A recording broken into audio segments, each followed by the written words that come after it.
matin, il y a des matins comme ça.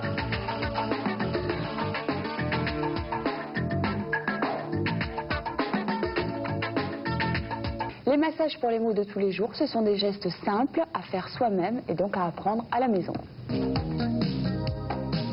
Massez-vous les uns les autres en douceur et en famille. C'est une nouvelle technique sans danger. Pour peu que l'on ait un peu de bon sens, on ne masse pas quelqu'un qui a de la fièvre ou une fracture.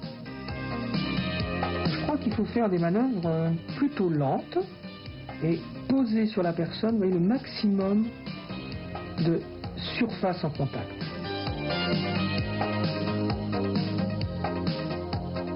Alors bien sûr, il y a des zones, des endroits où on va insister un petit peu. Là, par exemple, les tempes, justement pour les maux de tête.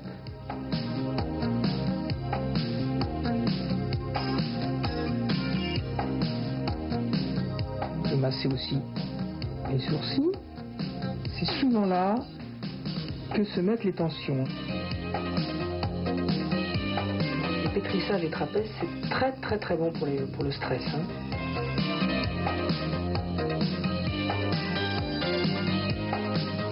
Il y a aussi les plis roulés.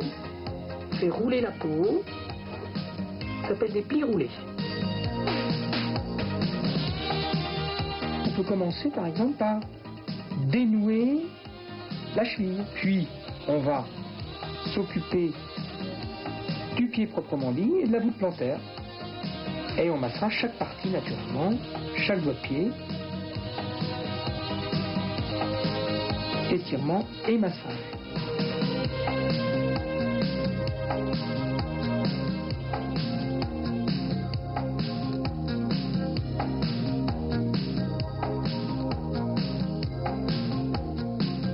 Vous l'avez compris, à chaque massage, son utilité.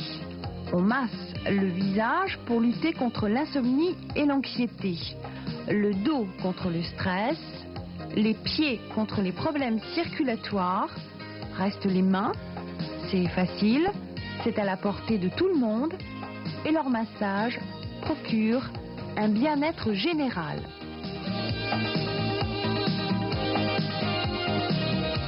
Voilà, pour le bien-être de Annie et donc de l'émission, un petit massage, j'espère que ça t'a fait du bien. Je trouve qu'on devrait faire ça plus souvent parce que c'est vrai. D'ailleurs, tout à l'heure, c'est ton tour. Oui.